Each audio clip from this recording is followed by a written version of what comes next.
인사하겠습니다. 잘 나오셨습니다. 성도님 얼굴만 봐도 은혜가 됩니다. 사랑하고 축복합니다. 네, 감사합니다. 오늘 북한 선교 주일을 맞이해서 북한, 예루살렘과 온 유대와 사마리아와 땅끝이라는 제목으로 말씀의 은혜를 함께 나누고자 합니다. 선교에 있어서 대전제는 마태복음 28장 18절에서 20절 말씀이죠. 예수님께서 제자들에게 아마도 승천하시기 전에 주신 말씀으로 보이는 귀한 말씀이 있습니다. 하늘과 땅의 모든 권세를 내게 주셨으니, 예수님께 하늘과 땅의 모든 권세가 있다는 것이지요. 그러므로 너희는 가서 모든 민족을 제자로 삼아라. 모든 민족, 이 모든 민족에는 우리 민족뿐만 아니라 세계 여러 민족들을 말하는 것이죠. 모든 민족을 제자로 삼아서 아버지와 아들과 성령의 이름으로 세례를 베풀고 또 내가 너희에게 분부한 모든 것을 가르쳐 지키게 하라. 이것이 예수님께서 제자들에게 주신 선교의 명령이었습니다. 오늘 본문 사도행전 1장 8절 말씀도 선교와 관련이 있는 말씀입니다. 예수님께서 승천하시기 전에 제자들에게 주신 말씀이죠. 성령이 임하게 되면 너희가 권능을 받는다. 성령의 권능을 받는다. 그래서 예루살렘과 온 유대와 사마리아와 땅끝까지 이르러 내 증인이 되리라. 자, 이 되리라라고 하시는 이 말씀은 우리가 증인이 되어야 한다는 말씀임과 동시에 성령의 충만함을 받으면 성령의 인도하심을 받아서 증인의 삶을 살 수 있게 될 것이다 라는 말씀인 것입니다. 보통 선교학에서나 전도학에서 이 본문을 이렇게 설명하죠. 예루살렘 하면 도시이기 때문에 도시 선교, 그리고 온 유대 민족이기 때문에 민족 복음화, 그리고 사마리아와 땅끝은 세계를 향해 나아가는 것이기에 세계 선교, 이렇게 적용을 합니다. 그런데 오늘 우리가 함께 살펴보고 묵상하고 기도하고자 하는 저 북한 땅은요, 생각해보면 우리의 예루살렘이자 또 우리의 온 유대, 우리의 민족이고 또 우리와는 이질적인 사마리아이며 또 땅끝이다라는 사실을 말씀을 묵상하면 발견할 수 있게 됩니다. 오늘 그 사실을 함께 나누면서 북한을 위해서, 통일을 위해서 함께 기도하는 시간 될 수 있기를 원합니다. 먼저 북한은 예루살렘과도 같은 곳입니다. 사실 당시 예수님의 제자들에게 있어서 예루살렘은 예수님께서 십자가에 달려 고난당하시고 죽으신 곳이었습니다. 누가복음 24장 49절을 보면 예수님께서 승천하시기 전에 제자들에게 이런 말씀을 하셨죠. 볼지어다 내가 내 아버지께서 약속하신 것을 너희에게 보내리니 너희는 위로부터 능력으로 입혀질 때까지 이 성에 머물라. 여기서 말하는 이 성이 바로 예루살렘 성을 말하는 것입니다. 제자들에게 있어서 예루살렘은 예수님께서 고난당하신 곳이었어요. 십자가에 달려 죽으신 곳이었어요. 그런데 예수님께서 하신 말씀이 이 성을 떠나지 말고 이 성에 머물면서 내가 너희에게 약속한 것, 바로 성령 받기까지 이곳에서 머물면서 성령을 받고 또 이곳에서부터 주의 복음을 증거하는 사명을 감당하라고 말씀하여 주신 것입니다. 예루살렘은 고난의 현장이라는 것이지요. 해방전 북한은요, 남한 지역보다 그리스도인들이 더 많았다는 사실은 잘 알고 있을 것입니다. 어떤 자료를 보니까 1938년도 해방전에 일제강점기 때의 통계에 따르면 당시 조선 땅에는 약 60만 명의 그리스도인이 있었다고 합니다. 그런데 그 중에 75% 이상이 북한 지역에 있었다고 합니다. 해방 전으로 조사한 자료에 의하면 북한 땅에는 최소 2천여 개, 어떤 분들은 3천 개가 넘는다라고 말하는 분들도 계시지만 공식적으로는 2천여 개의 교회들이 있었다고 합니다. 그런데 해방 이후에 38선 이북 지역에 김일성이 집권을 하게 되지 않았습니까? 그러면서 교회를 핍박하게 되었던 것이죠. 당시 일본으로부터 해방을 맞이하게 된 북한 지역에 있던 교회들은 1946년 3월 1일에 3.1절 기념 행사를 교회적 차원에서 하려고 했었습니다. 평양 산정형 교회에 모여서 함께 3.1절 기념대회를 치르려고 했던 것이지요. 그런데 소련 군정하에 있었던 북조선 임시인민위원회는 그 집회를 불허한 것입니다. 결국 교회와 북한 당국의 충돌이 그때부터 시작이 되었습니다. 당시 북한 교회들은 북한 정부의 불허에도 불구하고 평양 산정형 교회에 5,000명이 넘는 정말 많은 성도들이 모이게 되었습니다. 그런데 그때 북한 정권은 평양 창동교회 황은균 목사님을 기도회를 인도하고 있는 그 목사님을 석상에서 강대상에서 끌어내려 버렸습니다. 그리고 해산을 시켜버린 것이죠. 이 일을 계기로 인해서 북한 지역의 성도들은 태극기와 십자가를 앞세우고 평양에서 시가 행진을 벌이게 되었습니다. 이것이 김일성을 자극하게 되었습니다. 그래서 교회의 대대적인 핍박이 시작이 되었던 것입니다.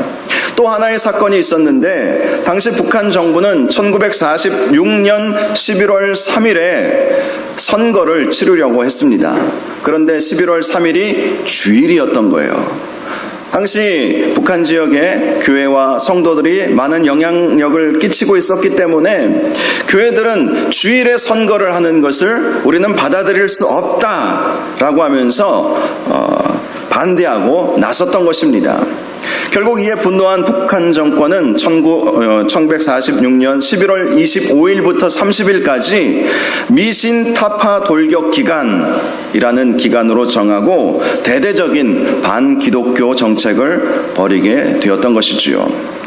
결국 당시 핍박을 받은 북한 지역의 교회와 성도들은 세 가지 중에 하나를 선택할 수밖에 없었습니다. 첫째는 한경직 목사님, 김창인 목사님과 같이 신앙의 자유를 찾아서 남쪽으로 내려오는 것이었습니다. 북한에서는 신앙생활을 할 수 없었기에 자유로운 남쪽에 내려와서 교회를 세우고 믿음을 지키려고 했던 것이죠. 그래서 세워진 교회가 충현교회 그리고 영락교회와 같은 교회들 아니었습니까? 두 번째 선택지는요, 김일성의 친척이자 평양신학교 졸업생이었던 강야국 목사라고 하는 그러한 사람이 북한 김일성 정권에 동화되어 살아남는 방법, 그것을 제안을 했지요. 아무래도 김일성과 친척 관계였기 때문에 더 그런 방법을 만들어낼 수도 있었을 것입니다. 당시 강야국 목사는 북한 지역에 있었던 2천여 교회를 공산 정권에 편입시키는데 앞장을 섰습니다. 특별히 김익두 목사님, 아주 유명한 평양의 깡패 출신 김익두 목사님을 앞세워서 총회를 개최하고, 우리 대한예수교 장로회 총회를 말하는 것이죠. 총회를 개최하고 우리 이 북한 지역에 있는 모든 교회는 다 공산 정권에 들어가겠다, 이렇게 결의를 하게 만들었던 것이죠. 이 강량호 목사는 아주 유명한 사람입니다. 조그련이라고 하는 단체를 들어보셨을 거예요. 지금은 유명무실한 단체가 되어버렸지만 한때 한국교회와 대화의 창구로 쓰였던 그 조그련이라고 하는 단체가 있어요. 조선 그리스도교 연맹. 그 연맹을 만들고 조그련 의장으로 47년 동안 일을 하게 되었죠. 그런데 문제는 세 번째를 선택한 사람들이 있었습니다. 이유택 송정근 목사님, 또 조만식 장로님은 북한에 머물면서 북한 정권에 맞서기로 작정한 것이죠. 첫 번째는 피난 내려오는 것이고, 두 번째는 북한 정권에 동화되는 것, 세 번째는 맞서는 것이었습니다. 그들은 강량욱 목사가 김익두 목사님을 회유해서 북한의 모든 교회가 조구련에 가입하도록 하는 총회의 결의가 있었음에도 불구하고 그러한 결의를 순응할 수 없었던 것이지요. 그래서 반정부 투쟁을 벌이게 되었던 것입니다. 결국 조만식, 오윤선, 유계준, 양재현 장로님들, 그리고 주영진, 백인숙 전도사님을 비롯한 북한 교회의 많은 지도자들이 순교를 당하게 되었습니다. 그리고 북한 정권의 정치적 용도로 활용했던 김익두 목사님도 1950년 10월에 암살을 했습니다. 또 6.25 전쟁 이후에 북한 정권은 교회 재산을 몰수하면서 교회를 압박했고, 성직자들에 대한 감시 체제를 확립을 했고, 신자들에 대한 쇠뇌 공작, 그리고 성직자 및 지도자들에 대한 납치, 학살, 살해 등을 통해서 대대적인 박해를 자행하게 되었던 것입니다. 그리고 남은 사람들은 정치범 수용소로 평생 거기서 살도록 보내어 버렸던 것이지요. 그렇습니다. 예수님께서 예루살렘에서 고난당하고 십자가에 못 박혀 죽으신 것처럼 북한은 오늘날의 예루살렘인 것이지요. 고난당하고 십자가 달려 죽으신 예수님의 그 고난을 직접 몸소 겪고 있는 곳이 바로 북한이며 북한교회 성도들인 것입니다. 최근 오픈도어 선교회라는 곳에서 어떤 발표를 했는데, 북한을 세계 기독교 박해 1위 국가로 20년째 연속적으로 선정하기도 했습니다. 그만큼 북한은 종교의 자유가 없고 기독교인들을 핍박하고 있는 곳이 되어버린 것입니다.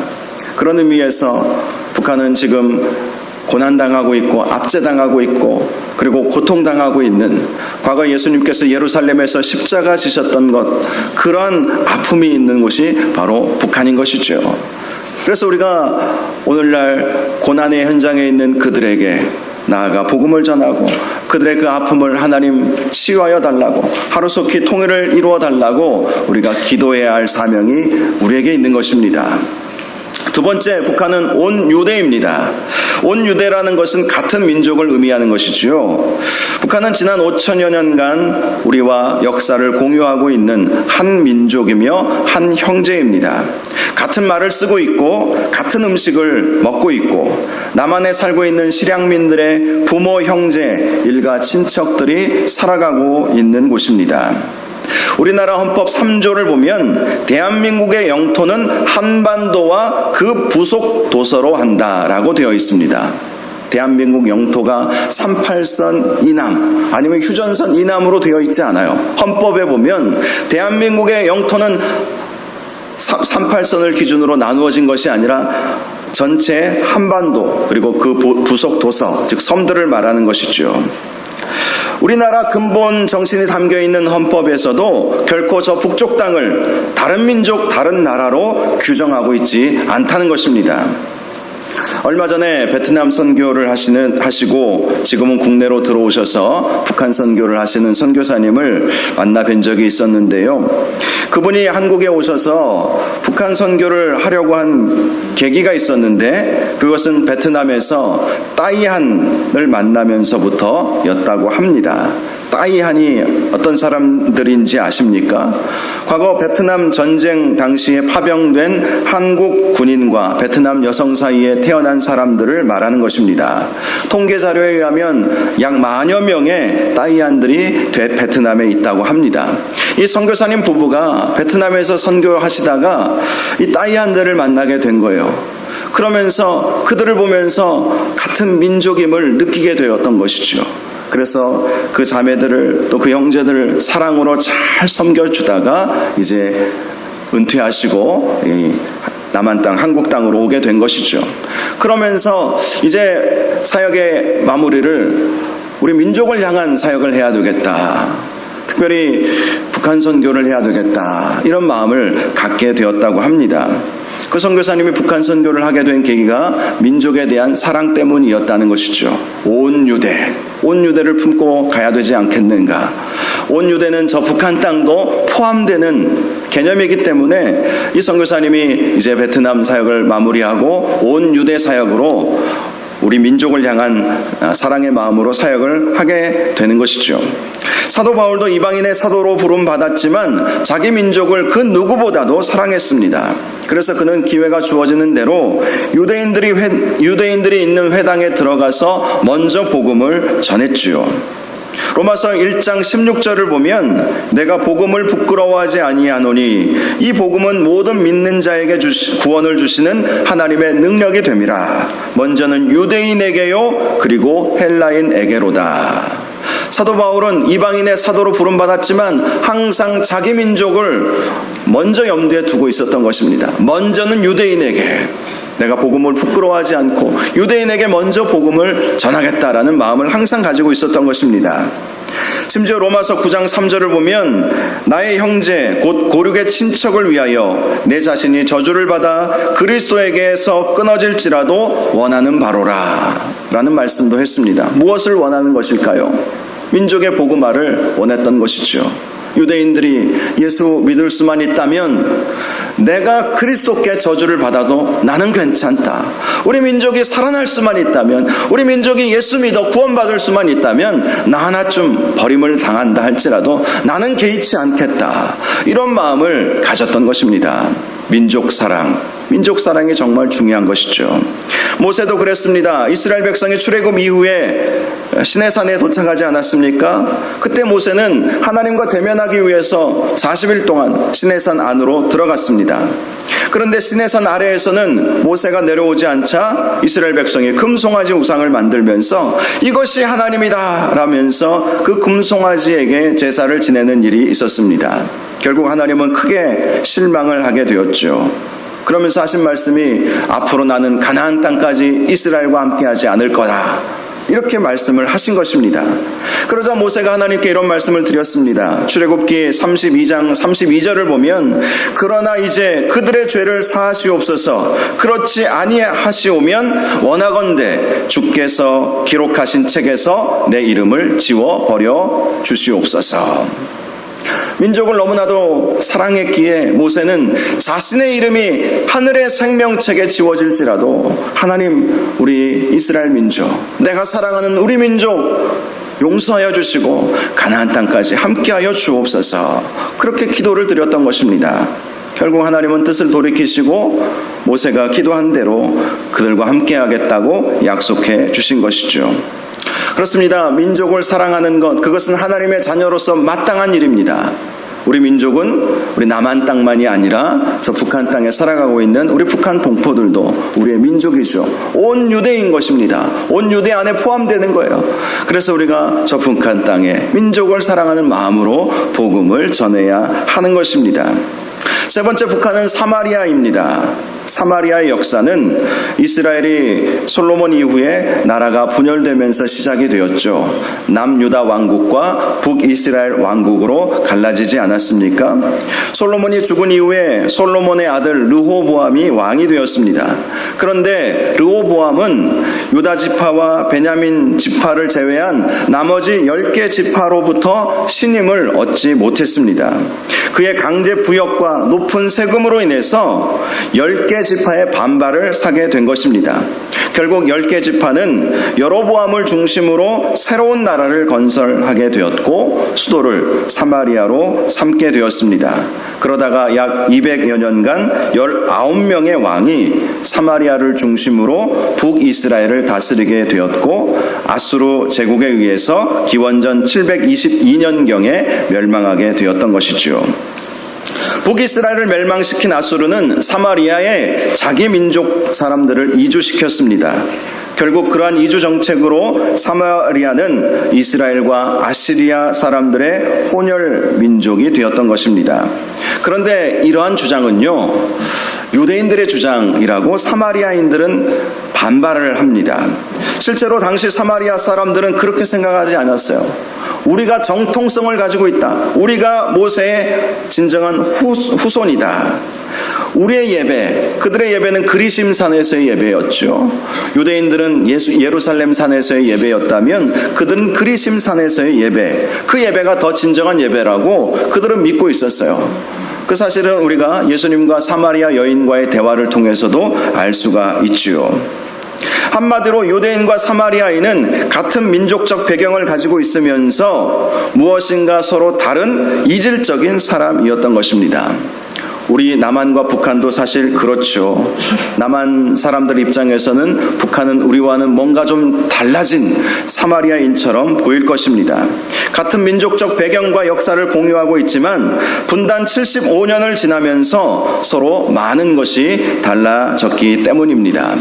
제가 전에도 한번 말씀드렸지만 예전에 제가 북한에서 이제 막 왔던 형제를 신방을 하면서 그 청년에게 복음을 쉽게 설명을 해 주었습니다. 나름대로 혹시 내 말을 못 알아들을까 봐. 특별히 성경적 용어가 쉽지 않잖아요. 그래도 예수 안 믿어도 교회 안 다녀도 대충 우리 남한 사람들은 대충은 알아듣습니다. 그런데 이제 북한에서 바로 온 친구였기 때문에 성경적 용어에 영어가 익숙하지 않지 않겠어요? 그래서 나름대로 쉽게 풀어서 설명해 준다고 설명을 했어요. 그리고 나서 물어보았습니다. 형제님, 제가 어떤 말을 했는지 알아듣겠습니까? 그랬더니 그 친구가 하는 말이, 목사님, 그런데요, 왜 조선 사람이 조선말을 안 씁니까? 이렇게 물어보는 거예요. 전혀 못 알아듣겠다는 것이죠.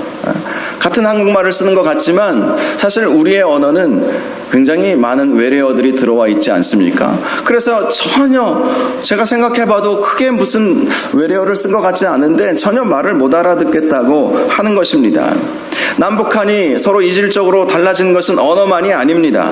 분단 75년 동안 문화도 많이 달라졌고 생각도 달라졌고 또 사상도 다르지 않습니까? 사실 남한 사회에서도 제가 여러 지역을 목회를 해보니까 이 지역마다 조금씩 다른 문화적인 특성이 있더라고요. 경상도, 충청도, 전라도, 서울 사람 서로 약간씩 다른데 분단 75년이 넘어가면서 북한과 남한은 또 얼마나 달라졌겠습니까? 아마 당연한 것일지도 모릅니다. 사마리아인과 유대인들도 비슷한 것 같지만 서로 달랐던 것이죠. 사마리아인과 유대인들은 서로 상종하지 않았습니다. 유대인들은 사마리아 사람들을 이방인들보다 더 부정하다고 생각을 했습니다. 그래서 갈릴리에서 유대로 내려갈 때요, 가운데 사마리아가 있거든요. 그러면 갈릴리에서 유대로 가면 바로 직선으로 내려가면 훨씬 가깝습니다. 그런데 사마리아로 통과하여야 되기 때문에 돌아서 갔습니다. 그만큼 싫어했던 것이죠. 사마리아인들도 유대인들을 싫어하기는 마찬가지였습니다. 같은 민족적 뿌리를 가지고 있지만 사마리아인들 입장에서는 자기들이 더 정통적인 모세의 후손이다, 그렇게 믿고 있는데 유대인들은 그게 아니라고 그렇게 이야기를 하니까 서로 미워하고 싫어할 수밖에 없었던 것이죠. 특별히 사마리아와 이 유대인들은요, 전통적으로 전쟁을 많이 했어요. 오늘 오후 예배 시간에도 말씀을 나누겠지만 남유다와 북이스라엘은 수차례 전쟁을 했었습니다. 사실 남북한의 통일 문제도 참 어려운 것 중에 하나가요, 우리 남과 북이 전쟁을 경험했다는 것입니다. 동독과 서독이 그래도 쉽게 통일할 수 있었던 것은 전쟁이 없었잖아요. 그 둘 동독과 서독 사이에는 전쟁이 없었습니다. 그런데 우리 남북에는 전쟁이 있었어요. 유대인과 사마리아인 사이에서도 많은 전쟁이 있었습니다. 북이스라엘과 남유다가 끊임없이 전쟁하고 갈등 관계를 이루었던 것이지요. 올해가 정전 70주년입니다. 정전 70주년. 정전이 어떤 의미입니까? 멈추어 있다는 것이죠. 언제든지 다시 할 수 있는 것이다, 이것을 의미하는 것이죠. 정전 70주년. 아직 전쟁이 끝나지 않고 잠시 멈추었다는 것입니다. 그러한 전쟁의 아픔이 서로를 하나 되지 못하게 하는 중요한 원인으로 작용하고 있는 것입니다. 그러나 우리 주님은 우리에게 사마리아로 가라고 명령하시죠. 아무리 밉고 싫어도, 원수처럼 생각이 되고, 아무리 비슷한 것 같지만 서로 다르고 왠지 접촉하기 싫고, 사실 제가 북한 선교 사역을 하면서 탈북민들 많이 만났는데 쉽지 않아요. 정말 쉬운 분들이 아니에요. 그런데 우리 주님이 말씀하시죠. 사마리아로 가야 된다는 거예요. 북한 땅으로 가야 한다는 것입니다. 아직 서로 신뢰하지 못하고 미워하고 갈등하고 있는 관계이지만 화해의 복음, 평화의 복음을 가지고 저 사마리아인 북한 땅으로 가라고 명령하시는 것입니다. 마지막, 북한은 우리의 땅끝입니다. 제가 북한을 땅끝이라고 말하는 두 가지 이유가 있습니다. 첫 번째로는 거리적으로 북한은 땅끝입니다. 사실 지구는 둥글지 않습니까? 그러기에 북한은 우리와 가장 가까운 곳에 있지만 반대로 생각하면 가장 먼 곳에 있다고 할 수도 있지요. 그래서 북한은 우리의 땅끝입니다. 두 번째로 땅끝의 개념은 가장 접근하기 어려운 곳을 의미하는 것입니다. 실제로 북한은 대한민국 여권으로 갈 수 없는 몇 안 되는 나라 중에 하나이지 않습니까? 대한민국의 여권의 파워가 얼마나 대단한지 미국 여권보다도 갈 수 있는 나라가 더 많다고 하는 것은 잘 알려져 있습니다. 그런데 북한 땅은 대한민국 사람이 대한민국 여권으로 갈 수 없는 곳입니다. 그러기에 북한은 접근하기 어려운 땅끝인 것이지요. 땅끝의 또 다른 개념은 선교의 장벽이 그만큼 높다는 것입니다. 보통 선교학에서는요, 오늘 본문을 가지고 예루살렘에서 유대로 넘어가는 것보다 유대에서 사마리아로 넘어가는 장벽이 더 높다라고 봅니다. 또 유대에서 사마리아로 넘어가는 것보다 사마리아에서 땅끝으로 넘어가는 장벽이 훨씬 더 높다고 그렇게 말합니다. 장벽이 높다라는 것은 그만큼 넘어가기가 어렵다는 것이고 그만큼 더 훈련받고 더 많은 준비를 해야 한다라는 것을 말하는 것입니다. 실제로 북한 선교의 장벽은 참으로 높죠. 앞에서 말씀드린 것처럼 북한은 최대 기독교 박해국이고 지난 75년간 서로의 문화가 많이 달라졌고 전쟁의 아픔과 상처가 아직 치유되지 못하고 있습니다. 서로 접촉하는 것도 정부의 허락을 겨우 받아야만, 그것도 아무나 허락해 주는 것도 아니지요. 그만큼 접근하기도 불가능한 지역입니다. 그런데 과거 하나님께서 동독과 서독의 베를린 장벽을 허무셨던 것처럼 하나님은 그러한 장벽을 하나하나 허물어 가고 계십니다. 그 중에 하나가 미리 통일을 경험하게 하셨다라는 것이죠. 지금 이 남한 땅에는 하나님께서 보내신 34,000여 명이 넘는 북한 주민들이 살아가고 있습니다. 저는 16년 전에 미국 유학을 마치고 부산에서 사역을 하면서 교구 목사를 할 때에 제 교구에 탈북민들이 많이 계셨었거든요. 그러면서 이 북한 분들을 직접 대면하기 시작했습니다. 처음에는 그분들에게 어떻게 다가가면 좋을까 참 고민도 많이 했었습니다. 그런데 시간이 점점 흐르면서 그분들의 생각과 문화와 그들의 가치관을 배울 수 있었습니다.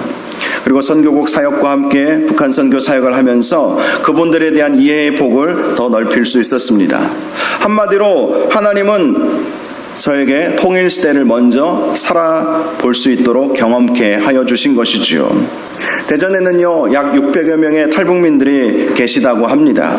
감사하게도 대전의 몇몇 교회들이 탈북민들을 품고 그들과 함께 통일 선교 사역을 하고 있습니다.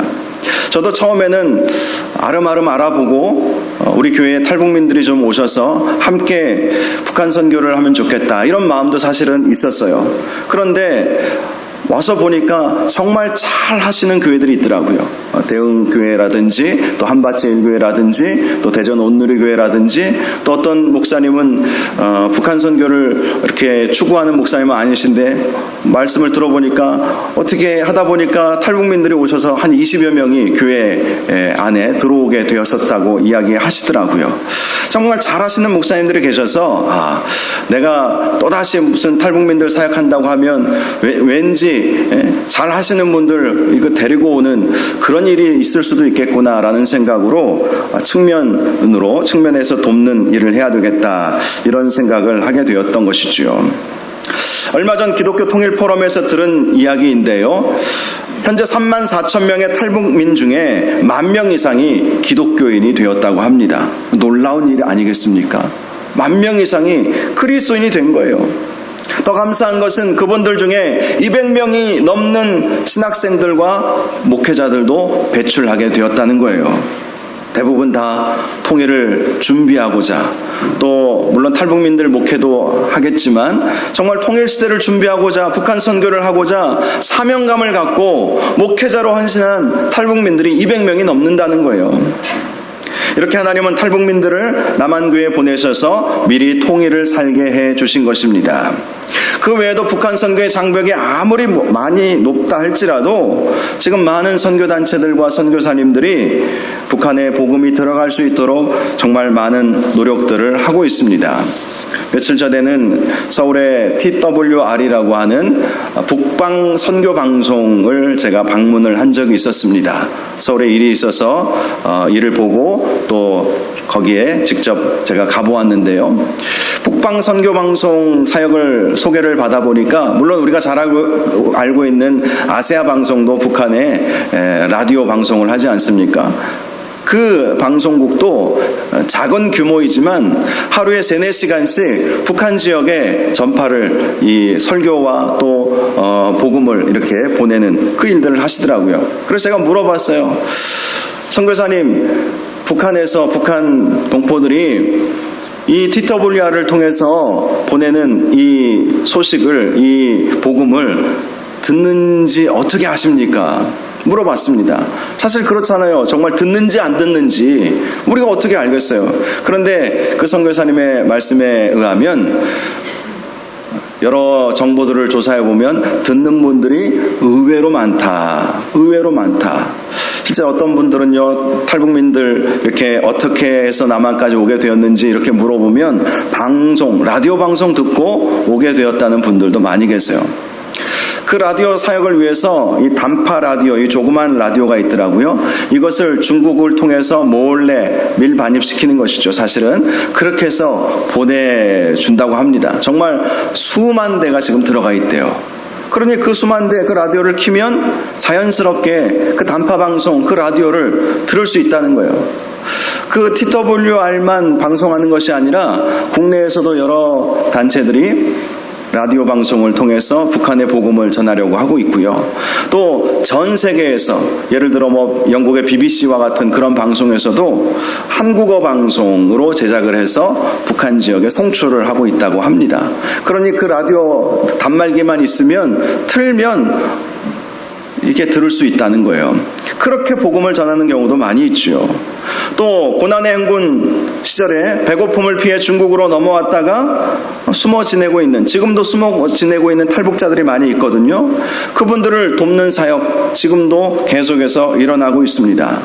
그렇게 해서 선교사님들의 도움을 받고 복음을 들었던 분들 중에는 자기 고향 북한 땅에 들어가 교회를 세우는 일도 많이 있습니다. 지하교회가 굉장히 많이 지금 확산되어 있는 상황인 것이죠. 또 어떤 분은요, 외국 영주권을 취득하셔서 직접 외국인 자격으로 북한에 들어가서 NGO 사역을 하면서 간접적이지만 복음을 전하시는 분들도 있습니다.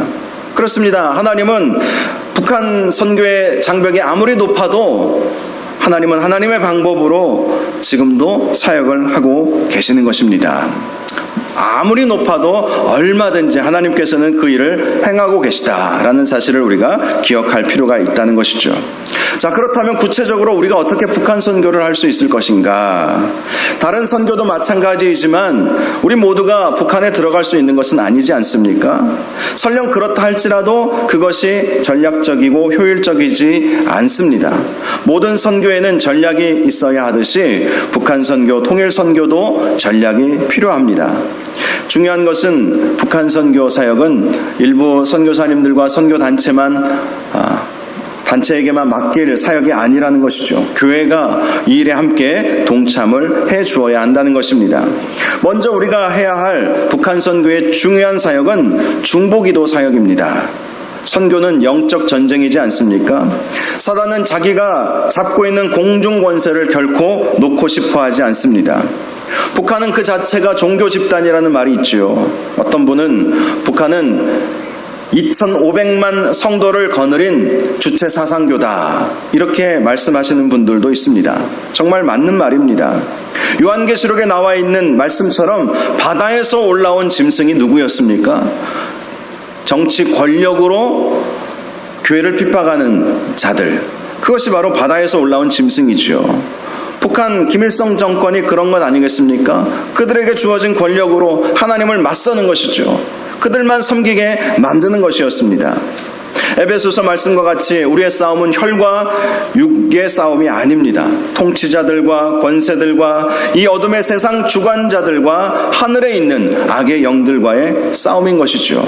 그래서 북한을 위해 중보기도 하며 정말 사단이 사로잡고 있는 저 영적인 저 권세를 우리가 대적하면서 무너뜨리려고 하는 그 기도 사역이야말로 우리가 가장 먼저 해야 할 사역인 것입니다. 두 번째로 기회가 주어지는 대로 탈북민들을 잘 돕고 섬길 수 있어야 합니다. 안타까운 것은 탈북민 만여 명이 교회에 다니고 있다고 하는데요. 최근에 얼마 전에 들은 이야기이지만 실제로 교회에 나가는 숫자는 3분의 1도 안 된다고 합니다. 10,000명 중에 3분의 2는 자기는 교회에 다녔었다라는 정도로만 인식하고 있지 교회를 안 다니는 거예요. 일명 가나안 교인이라고 들어보셨습니까? 가나안, 거꾸로 하면 안 나가, 그렇죠? 남한 땅에 와서 하나원에서부터 교회 다니기 시작하고 또 교회가 많이 도와주어서 남한 땅에 잘 정착하게 되었음에도 불구하고 3분의 1만 성실히 교회 다니지 나머지는 교회 안 다닌다는 거예요. 제가 알기로는 대전에 600여 명 중에 한 200여 명이 교회 다니고 예수 믿고 기독교인이 되었다는 이야기를 들었거든요. 그런데 제가 자세히 조사해 봤어요. 그러면 탈북민 사역을 하는 교회들 그 출석을 얼마나 하고 계실까?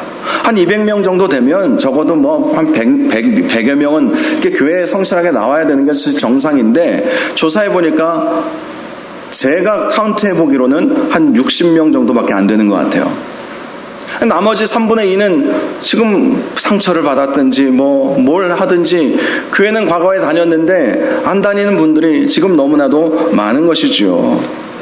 왜 그런 일이 있겠습니까? 신앙생활을 하다가 경제적으로 어렵고 또 관계 문제 속에서 어려움을 당하고 또 나름대로 신앙생활을 해보려고 교회 다녀봤지만 교회가 환영해 주지 않는 거예요. 실제로 어떤 이야기도 제가 들었냐면요.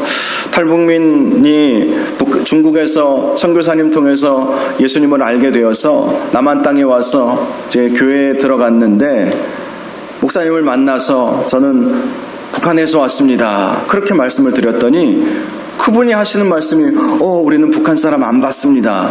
그렇게 이야기를 했다는 거예요. 이게 정말 있었는지 없었는지는 제가 확인할 길이 없지만 그분이 그 말에 실망한 나머지 믿음을 떠나버린 것이죠. 아니 북한 사람이면 어떻고 남한 사람이면 어떻고 북한 사람이 받고 안 받고의 문제는 아니지 않습니까? 그런데 환영하지 못하는 그러한 남한교회에 실망한 나머지 교회를 떠나는 사람들도 있는 것이죠. 그래서 우리 주변에 혹시라도 탈북민들을 만나게 되면 잘 도와주시고 또 제가 나름대로 탈북민 교회들 또 어떤 교회는요 탈북민 목사님이 탈북민들과 함께 교회를 개척하는 일들도 있어요. 전국적으로 보면 그런 교회가 한 20여 개 되거든요. 굉장히 열악합니다. 개척교회보다도 더 어려워요. 탈북민들이 가진 게 얼마나 되겠습니까?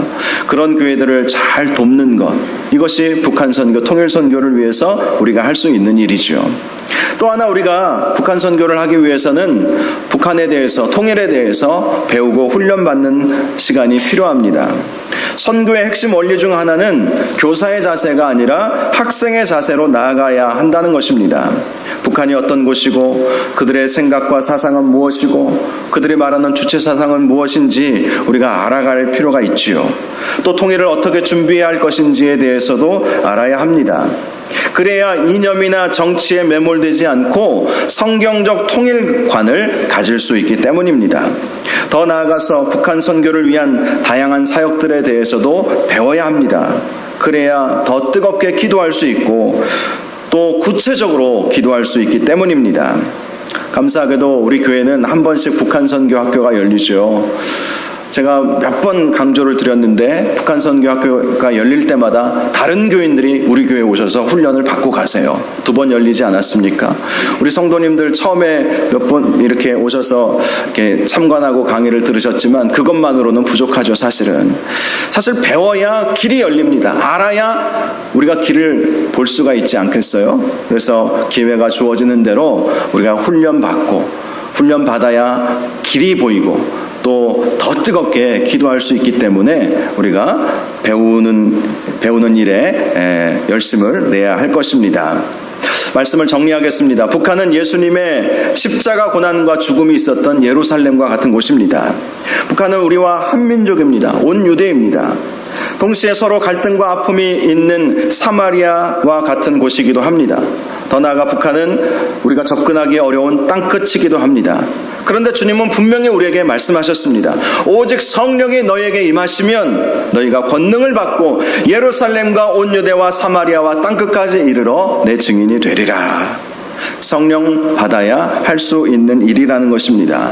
저와 여러분이 성령 충만하셔서 우리의 동포이며 고난 중에 있고 복음이 필요한 저 북한 땅을 위해서 기도하시고 또 남한에 내려와서 통일을 함께 살아가고 있는 탈북민들을 위해서도 기도해 주시고 그들을 더 많이 도와주시고 또 북한 선교, 통일 선교에 대해서도 더 많이 배우시고 훈련 받으셔서 저와 여러분이 북한을 향하신 우리 하나님 아버지의 안타까운 마음을 품고 통일 사역에 사명을 잘 감당할 수 있기를 주님의 이름으로 축복합니다.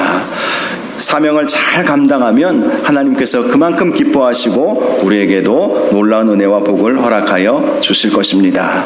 오늘 설교가 좀 딱딱한 내용이지만 여러분 잘 기억하십시오. 저 북한 땅은 우리와는 상관이 없는 곳이 아니라 우리의 예루살렘이고 우리의 유대이고 또 우리의 사마리아이고 우리의 땅끝이다. 주님은 분명히 그곳으로 가서 증인이 되라고 하셨사오니 그 사명을 잘 감당할 수 있도록 인도하여 주옵소서. 이런 제목으로 함께 기도할 수 있기를 바랍니다. 우리 이 시간 함께 찬양하기를 원합니다. 아버지 당신의 마음이 있는 곳에 라는 제목의 찬양입니다. 하나님 아버지의 마음은 분명히 북한 땅에 있습니다.